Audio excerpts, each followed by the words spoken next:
Good evening, Radhe Radhe friends. कैसे हो आप सभी? वीडियो अच्छी लगे तो लाइक कमेंट जरूर करें। सतमा रिएक्शन में आप सभी का बहुत बहुत स्वागत है। तो मैं फ्लैपी मैडम पे बहुत कम रिएक्शन दे रही हूँ। शुरुआती दौर में देती थी, लेकिन अभी आप उन पे रिएक्शन उतना पसंद नहीं कर रहे हैं।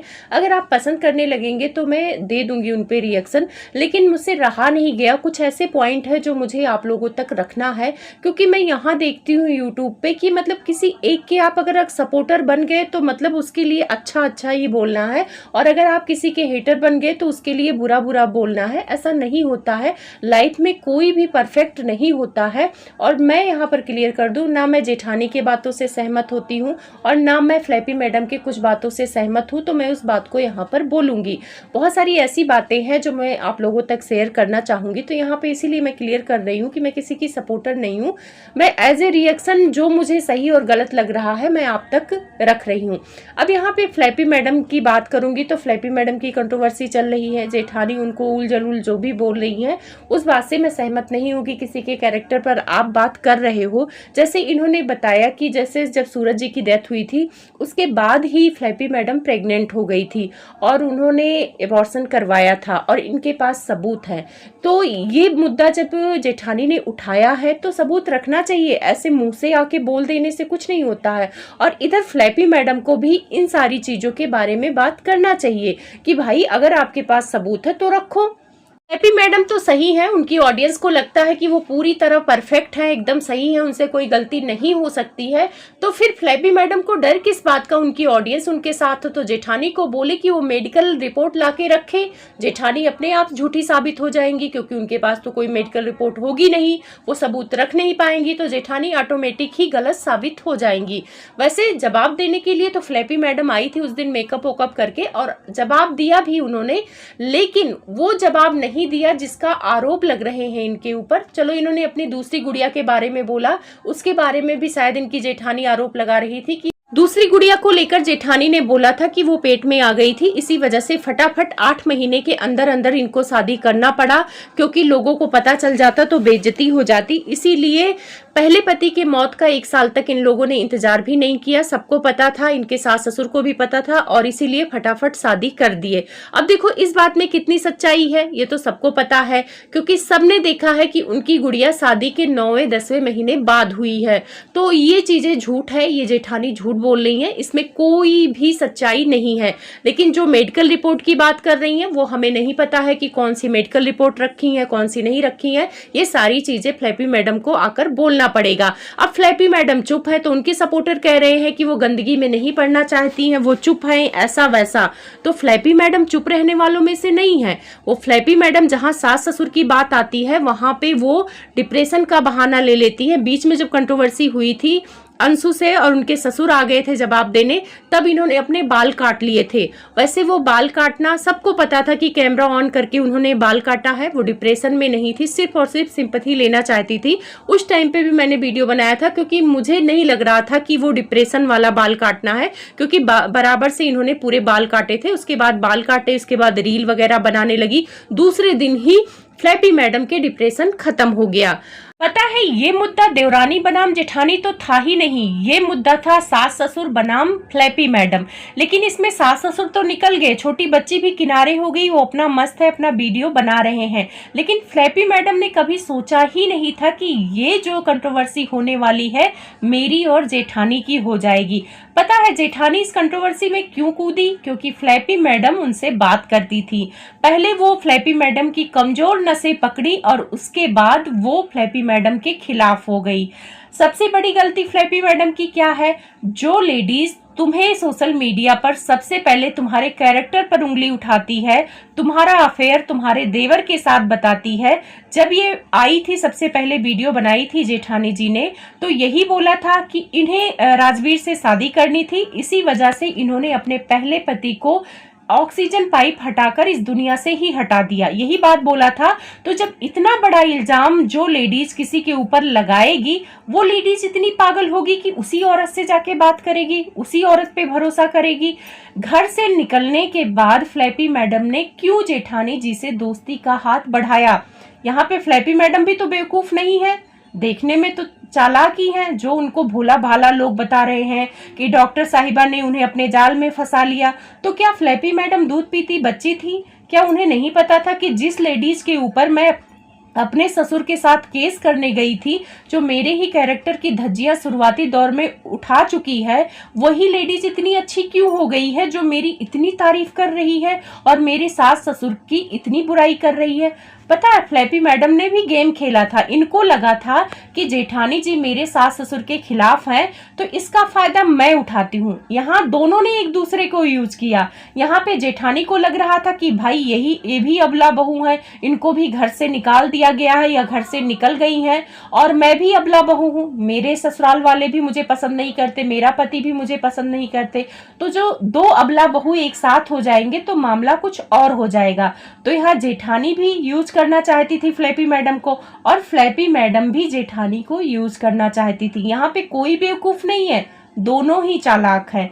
जो आज लोग बोल रहे हैं कि फ्लैपी मैडम को फंसा लिया जेठानी ने, ऐसा नहीं। फ्लैपी मैडम ने भी जेठानी को फंसाया अपना काम निकलवाने के लिए कि कल को जो मैंने आरोप लगाया है अपने ससुर पर, अगर ये बात बढ़ेगी तो इसका गवाही कौन देगा? जेठानी दे देंगी। जेठानी बोल देंगी कि भाई हाँ, इनके ससुर इनके साथ गलत करते थे, छेड़खानी करते थे, तो मेरा केस मजबूत हो जाएगा। फ्लैपी मैडम ने भी अपना केस मजबूत करने के लिए इस औरत से हाथ मिलाया, जो औरत पहले ही इनके कैरेक्टर की धज्जियां उड़ा चुकी है। और जेठानी ने फ्लैपी मैडम से हाथ इसलिए मिलाया कि उनका भी केस मजबूत हो जाएगा। ये भी बोल देंगी कि भाई ऐसे ये पूरा खानदान है, अपनी बहुओं की इज्जत नहीं करता है, बहुओं को निकाल देता है। तो दोनों ने अपने केस मजबूत करने के लिए एक दूसरे का फायदा उठाया। तो एक तरफ आप जेठानी को लोग गलत बोल रहे हैं, तो भाई फ्लैपी मैडम कैसे सही हो गई? फ्लैपी मैडम ने जेठानी का सहारा लिया अपने फायदे के लिए, क्योंकि उनको घर से निकलना था। क्या फ्लैपी मैडम को गाइड जेठानी कर रही थी? जेठानी के कहने पर ही फ्लैपी मैडम ने अपने ससुराल वालों को छोड़ दिया कि भाई मैं तो यहाँ से निकल रही हूँ, क्योंकि दिमाग तो जेठानी का ही चल रहा था, क्योंकि जेठानी के हिसाब से ही चल रही थी। और उसके बाद अगर देखा जाए तो फ्लैपी मैडम को ससुराल वालों ने तो धक्के मारकर निकाला नहीं, जो आप लोग बोलते हो कि अबला बहू रानी है, दो बेटियों को पाल रही है, ऐसा कर रही है, वैसा कर रही। तो क्या दो बेटियां ससुराल में थे तो क्या उनको खाना पानी नहीं दे रहे थे ससुराल वाले? तब भी तो दोनों बेटियों को प्यार दुलार उनके दादा दादी दे रहे थे। इन्होंने अपना घर अपनी मर्जी से छोड़ा क्योंकि इनको आजादी से रहना था। एक चीज आप नोटिस करना है, ससुराल में क्या ऐसे कपड़े ये पहन पाती? क्या ससुराल में घूम पाती जितना ये घूम रही है? नहीं घूम पाती। तो कहीं ना कहीं फ्लैपी मैडम ने अपनी आजादी के लिए अपना ससुराल छोड़ा। और जब ससुराल छोड़ा तो अगर अचानक से ये आके ऑडियंस को बताती कि भाई मुझे अपनी आजादी के लिए अपना घर छोड़ना है, तो क्या ऑडियंस इनको सपोर्ट करती? बिल्कुल नहीं करती। तो इन्होंने अपने ससुर को नीचा दिखाया, ससुर पर आरोप लगाया कि छेड़खानी करते थे। अच्छा, आप लोग भी समझदार हो, ससुर छेड़खानी करते थे इनके, तो यहाँ पे इनके पतियों के जाने के बाद भी ये ससुर के गले लगती थी, ससुर को खाना पानी देती थी, सब कुछ करती थी ना। अगर वो इंसान इतना बुरा होता तो कोई वीडियो में भी इतना नाटक नहीं कर पाता है। वीडियो में भी जो रियल होता है वो दिख ही जाता है, कोई कितना भी बनावटी हो। तो क्या उस टाइम पे ये पुलिस केस नहीं कर सकती थी? जब ये घर से बाहर निकल के पुलिस केस करने जा सकती हैं, लोगों की रिकॉर्डिंग रख सकती हैं, अपने पहले पति की रिकॉर्डिंग ये प्लान के तहत रख सकती हैं, तो क्या अपने ससुर पर आरोप नहीं लगा सकती थी? ये ससुर की रिकॉर्डिंग नहीं रखती? बिल्कुल रखती।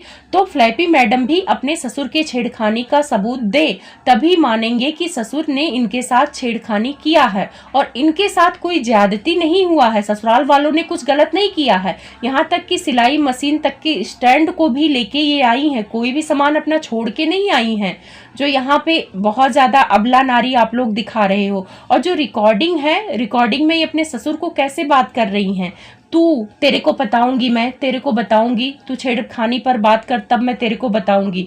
सामने तो सोशल मीडिया पे पापा जी करती हैं, मैं पापा जी की बहुत इज्जत करती हूँ, और कैमरे के पीछे तू तड़ाक पापा जी की बात कर रही हैं। तो जो लेडीज अपने ससुर को तू तड़ाक करके बात कर रही है, वो क्या चुप बैठने वालों में से है?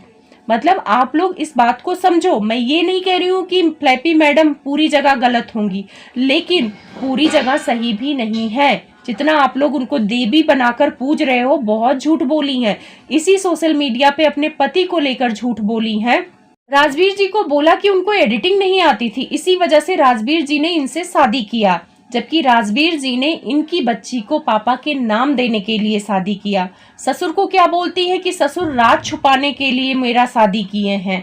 उनको राज छुपाना था कि मैं इस घर से बाहर न जाऊं ताकि राज राज ही रहे। ऐसा कौन सा राज है? अब तो आप घर से बाहर आ गई हैं, अब उनको डर नहीं है राज छुपाने का। और जिसको राज छुपाने का डर होता ना, वो घर से बाहर नहीं जाने देता। आप लोग देख रहे हैं, त्रिशा कांड देखा आप लोगों ने, ऐसे होते हैं ससुराल वाले। लेकिन इनके ससुराल वाले, अंकल जी ने पूरा रजामंदी से सारा सामान दिया कि भाई जाओ तुम अपनी गृहस्थी बसाओ, और वो बेटा बेटा करके ही बात कर रहे थे। कोई भी रिकॉर्डिंग लगाया है फ्लैपी मैडम ने, उसमें वो गाली गलौज देते हुए नजर नहीं आए। और फ्लैपी मैडम का भी इरादा मुझे समझ में आ गया था जब इन्होंने कहा कि आपको मैं रोटी ही खानी है ना, मैं रोटी दे दूंगी, बस आपको सारे रिश्तेदारों से अपना रिश्ता तोड़ना पड़ेगा। तो भाई वो क्यों रिश्तेदारों से रिश्ता तोड़ दे? एक बहू के लिए पूरे बने बनाए रिश्ते तोड़ दे वो? तो कहीं ना कहीं फ्लैपी मैडम का मन ये था कि उनके ससुराल वाले उनकी उंगलियों पर नाचे। जब छोटी बच्ची उनकी उंगलियों पर नहीं नाची तो फिर छोटी बच्ची बुरी हो गई। इन्होंने कहा था कि गोल्ड का चैन ये देने गई थी अंशु को, लेकिन अंशु के वीडियो में पता चला कि गोल्ड का चैन ये गुस्से से फेंक के आई थी कि लेना है लो, नहीं लेना है मत लो। तो हर जगह जो सोशल मीडिया पे फ्लैपी मैडम अपने आप को दिखा रही है वही सच नहीं है, कैमरे के पीछे कुछ अलग ही सच है। तो वो सच जिस दिन आप लोग देख लोगे ना, आपको भी सच्चाई दिखने लगी। फ्लैपी मैडम के पुराने ब्लॉग देखोगे तो आपके इनके हर रिश्ते की सच्चाई आपको समझ में आएगा कि ससुर कितने खराब है, देवर से क्या रिश्ता था इनका, पति से क्या रिश्ता था। अच्छा एक बात बताओ, आप सब भी पति से लड़ाई करते हो क्या? प्लान के तहत लड़ाई करते हो कि अभी मेरे पति मेरे पे गुस्सा करेंगे तो मैं रिकॉर्डिंग करूंगी? ये हर चीज का प्लान करती थी, रिकॉर्डिंग रखती थी। तो जाहिर सी बात है कि इनके दिमाग में सातिरपना था कि इस रिकॉर्डिंग का उपयोग जब मेरी जरूरत होगी तब मैं करूंगी, और जब इनको घर से निकलना था तभी इन्होंने रिकॉर्डिंग लगाई। ये चाहती तो ससुराल में रहते हुए भी रिकॉर्डिंग लगा सकती थी, लेकिन जिस दिन निकलना था उसके एक दिन पहले रिकॉर्डिंग लगाया, अपने ससुराल वालों को बदनाम किया, उसके बाद ससुर को बदनाम किया।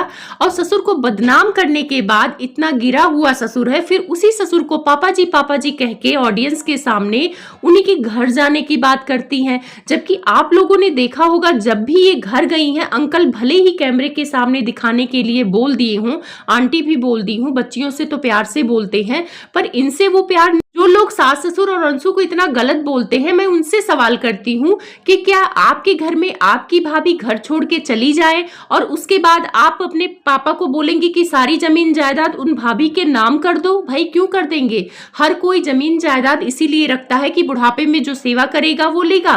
4 बच्चे होते हैं, 4 बच्चों में जो सेवा करता है उसी को मिलता है। अब आप लोग सहानुभूति देने का एक अलग लेबल बना लिया है। उनके 2 पति नहीं रहे वो सहानुभूति आपको दिखती है, और जिसके 2 जवान बेटे नहीं रहे वो सहानुभूति आप लोगों को नहीं दिखती है। भाई पति दोबारा मिल सकता है, लेकिन बेटे क्या दोबारा वापस आएंगे? नहीं आएंगे। तो दोनों का दर्द सेम है। हैप्पी मैडम का तो झूठ आप लोग को दिखता ही नहीं है। बोली वॉशिंग मशीन तक के पैसे नहीं है, कुछ भी नहीं है उनके पास, रेंट देने के पैसे नहीं है, और 1 महीने के अंदर उन्होंने वॉशिंग मशीन भी खरीदा, गाड़ी भी खरीदा, घर भी खरीदा। आखिर ये पैसे कहाँ से आए? यानी ये अपने ससुराल से पैसे लेके आई थी तभी तो सब कुछ खरीदा। तो क्या ससुर ने इनके पैसे छीन लिए थे? नहीं छीने थे भाई, ये ससुराल में अपनी मर्जी से आई हैं। ससुराल में इनको कोई प्रताड़ना नहीं था, और ना अंकल ने कभी कहा कि तुम घर से निकलो। सवाल जैसे सास ससुर से आप लोग करते हैं ना, वैसे जाके फ्लैपी मैडम से करिए, वो भी एकदम गेम खेल रही हैं अबला बहू रानी का।